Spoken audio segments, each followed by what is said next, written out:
And welcome everyone to another episode of the Revenue Throughput Podcast. Today's guest is John Livesay, and John is the pitch whisperer. He is an expert on helping sales professionals in the B2B environment use storytelling to their competitive advantage. Now, this is really gets into the nitty gritty, which you know I love, of selling, how to do it more effectively, and how to gain a new superpower that might help you in your day-to-day selling activities or as you lead people who sell for you in your company. So without further ado, let's welcome John to the show. Welcome, John, to the Revenue Throughput Podcast. Thanks for having me, Jose. Well, John, we often get experts on this podcast who have a particular focus on sales and sales excellence. And I was very attracted to your approach. So why not just for context sake, tell us, who do you primarily serve and what do you do for them? And I'll expand on, and our listeners will understand why I got excited that you agreed to be on the show. Sure. Well, I typically get hired to be the keynote speaker at a big sales meeting for tech companies and healthcare companies. They are like Olympus Medical, selling equipment to doctors and hospitals, B2B. Gotcha. And they have to compete against competitors. And their big struggle is tired of coming in second place. Their market share is not growing as fast as they want. And so I come in and teach them how to tell stories, because whoever tells the best story is the one that wins the sale. Because when you tell a story, you tug at people's heartstrings, and that's what makes them open the purse strings. And most people think it's all about logic and information, and it's not. People buy emotionally, even a B2B sale. And when you tell stories, not only does it tug at heartstrings, it makes you memorable for that second meeting after they've heard all the pitches. Then they can remember your story and share it with either other decision makers or other people about why they want to work with you. Okay, so let's take a look at everything you described are fairly technical sales, right? If you're talking about pharmaceuticals or medical equipment, things like that. So at some level, I have to be a good salesperson. I have to run a good sales process. I have to overcome objections, and I have to have a good product with a good value proposition. Right? Yes. So what's this story thing? Like I'm there to do business. I'm not I'm not a Hallmark card. So what's the story there? So the premise is, when you've obviously gotten past the initial RFP proposal, you're in the final 2 or 3, and you're invited in either virtually or in person to come in and present. Tell us why we should pick you over and above what you put in the RFP, especially if there's a big dollar amount associated with it. That's really when the storytelling comes to life. We usually show boring case studies of other clients we've worked with, which is a bunch of facts and figures, and I turn it into a case study. So for example, in the medical situation, I ask them, what are you saying now? Well, this equipment makes the surgeries go 30% faster. Isn't it logical? You should buy them. And I said, yeah, there's no story there. And you're asking them to do math in their head, and then so instead, I ask a bunch of questions, and now the case story is, imagine how happy Dr. Higgins was at Long Beach Memorial using this equipment, and he could go out to the patient's family in the waiting room an hour earlier than expected. And if you've ever waited for someone you love to come out of surgery, you know every minute feels like an hour. And he put them out of their waiting misery and said, good news, the scope shows they don't have cancer. And then turned to the rep and said, that's why I became a doctor, for moments like this. Now that rep tells that story to another doctor at another hospital, and here's the secret, Jose. The other doctor sees himself in the story and says, you know what? That's why I became a doctor. I want your equipment too. You're not the hero of the story. The doctor is. And when you learn how to tell a story consistently where someone sees themselves in that story, they want to go on the journey with you, and you're no longer pushing out facts and figures or even feeling pushy. So is it fair to say, John, that if you're in the running, you're one of 2 or 3 being considered? Yes. The buyer's already stipulating that probably all 3 could do the job. Exactly. So that's not the tiebreaker. It's not like we're going to find the one that can't do the job. Yes. Right. Right. In fact, I went through this with an architecture firm. They were up for a $1 billion renovation of the Pittsburgh airport. That's a And the big client job. said, It's a big yes, job. listen, we're going to pick the firm we like the most because it's going to take 6 years to get this project done. And they called me and they said, we don't even know where to start. We usually just show our designs and our reputation and hope that's enough to win. Where do we start with likability? And I said, well, we're going to start with the team slide. That becomes the most important slide now. And they went, really? We were going to skip it if we ran out of time. And I said, so what are you going to say on the team slide? Oh, my name is Joe. I've been here 10 years. I said, no. Joe, what made you become an architect? Oh, when I was 11 years old, I played with Legos. Now I have a son that's 11. I still play with Legos. Great. Sue, where did you work before here? I was in the Israeli army. I said, okay. So you know about discipline and focus. And since you're in charge of making sure this thing comes on time and under budget, if they win, you're the perfect person. So those little stories not only made them memorable, they said, oh, we like that group because it helped them. And then, of course, we also turned a case study into a case story. So the storytelling goes throughout the whole process. So I love the turn of phrase, and you used it before, going from a case study to a case story. Yes. And you humanize it by giving real world examples of people in context. But I noticed, for example, you mentioned the person who would handle logistics having a military background, for example, in that illustration. That also is a story that also has some logical value. In other words, it's not like just a nice story to know about this person, but it's connected to what I'm looking for, right? Exactly. And or the architect that says, I've always known I was going to be an architect since I was 11 years old and did my first model, whatever. I'd want an architect with some passion for the field as opposed to my father. Like, how many lawyers is, well, my dad said I was going to be a lawyer. I fell into it. Yeah, right. I'm sort of stuck doing this. I have a mortgage to pay. Yeah, nobody wants that person. Nobody wants that person. That's funny. So, all right. So now, I guess the thought that comes to mind is the process or the work to get there, because a lot of what you're talking about here, John, runs a bit counter to how people are trained. It runs counter to what we normally expect to do. In fact, sometimes we're told, you got to be warm, but not too warm. Don't make it too personal. It's just business. You know, especially now that procurement has become so powerful in a lot of these large purchases. Right. They actually try to keep the human part out. So how do you get the human side in, and how would you advise somebody who's hearing this saying, this sounds like a good idea, but how would I get started? How would I even think about doing this? Well, either, when I give a talk or a workshop, they start to learn what the core elements of how to tell a good story. And that, remember, unless it's strictly the lowest bidder getting the work, there is a human element into it. And so when you can tell a story of how you made somebody in procurement look like a hero to their boss, now suddenly that person is in the story again, and they want to go on that journey. And a lot of it has to do with showing empathy, your ability to put yourself in the other person's shoes. Look, I know you're under a lot of pressure. You want to make the right decision. It reminds me of another client I had, and then you're off into a case story about that particular person and what made them want to hire you. And maybe you tell a story of your amazing service when something broke in the middle of the night. I did that with the architecture firm. I said one of the things we did with JetBlue at JFK 4 years ago was we had to rip up all the tiles in the middle of the night. And we had all of our vendors on call in case something went wrong. And sure enough, at 2 a.m, a fuse blew. The vendor was there in 20 minutes. We fixed it. And 1 minute before we had to fix everything and so the stores could open on time, we got it all done. And now sales are up 15% after we've designed it, because we've designed a place that keeps people in the stores longer shopping because the experience is so pleasant. So instead of just saying we use critical thinking to anticipate problems, I helped them craft a story that showed it instead of told it. Okay, so a lot of showing versus telling.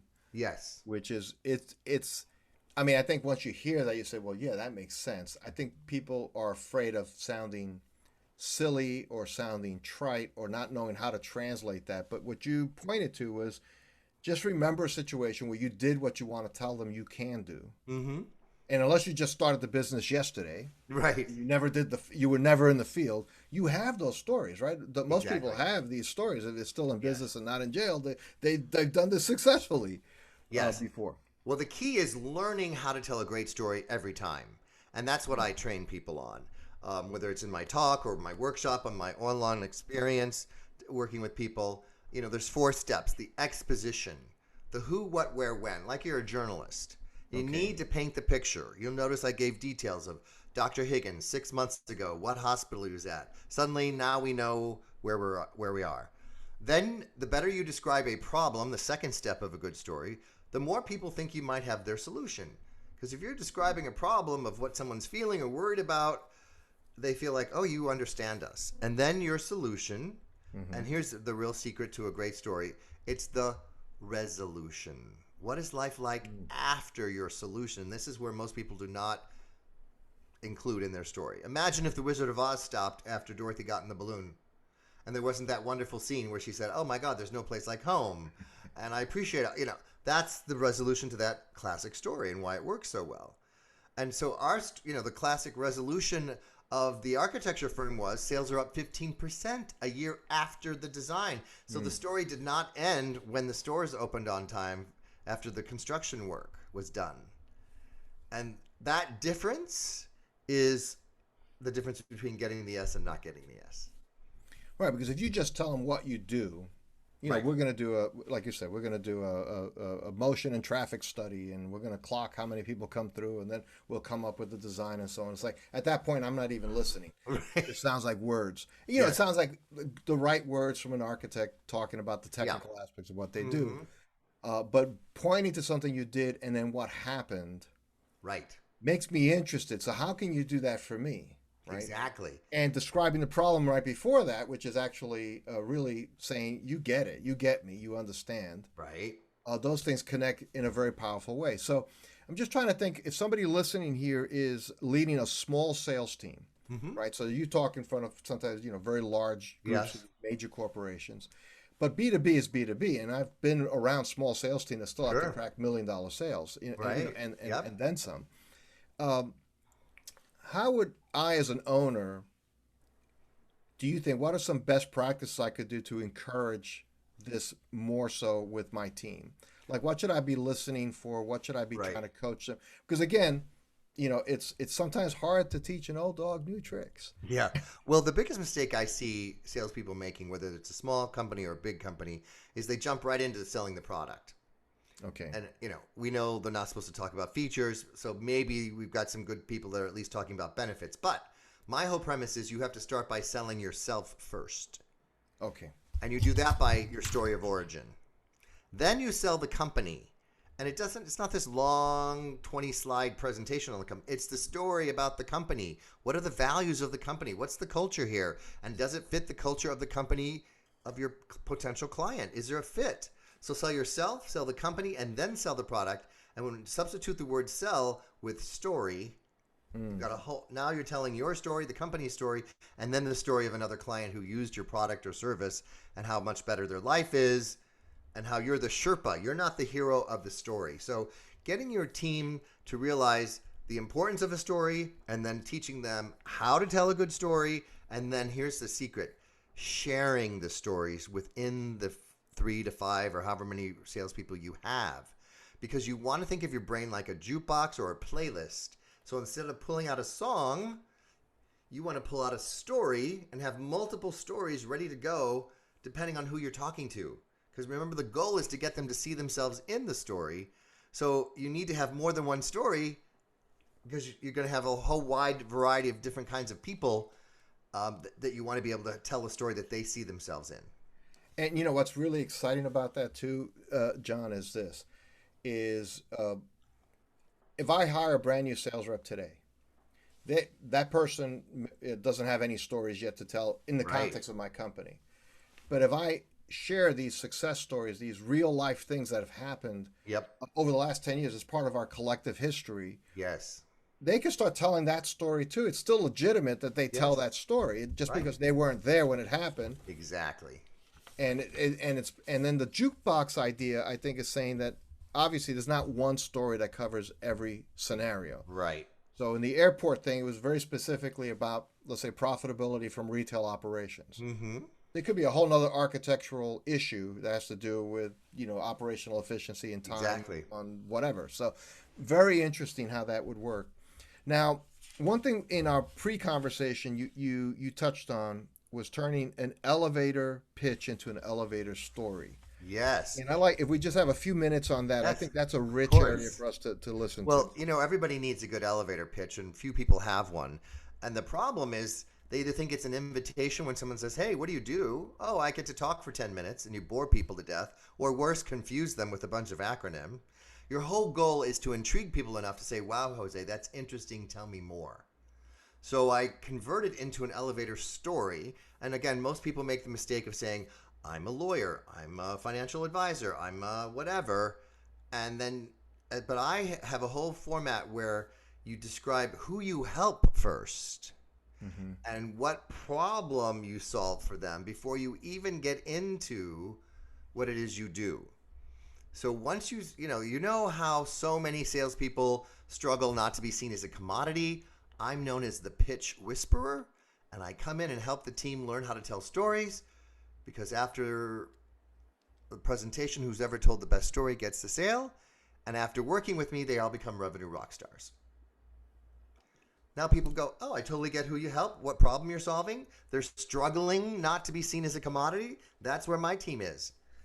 And you're the pitch whisperer. That the whole goal. There's so many things in that little elevator story that people go, "What's a pitch whisperer? I know horse whisperer. I know dog whisperer." It doesn't matter what I've said that intrigues people enough to go, "Well, I want to know more about that." Revenue rockstar. That sounds great. What does That's that good. mean? Mm-hmm. That's good. So now, what about the manager, the VP of sales, that says, "Listen, I know my team. I've done the best I can to hire them, but they're on a bell curve of talent and natural Yes. ability." So it sounds like this is a pretty high end skill. I don't know that everybody Yeah. has a high end that skill set. The good news is anyone can learn to become better at storytelling because there's a structure to it. I'm not asking anybody to become an opera singer at Carnegie Hall where you have to have, talent and decades of experience. This is just constantly practicing your stories with each other and saying, "Oh, I think that could be better if I added this word, like struggle, to describe the problem," and fine tuning it. So storytelling is a skill that not only helps you in your career, but in your personal life too.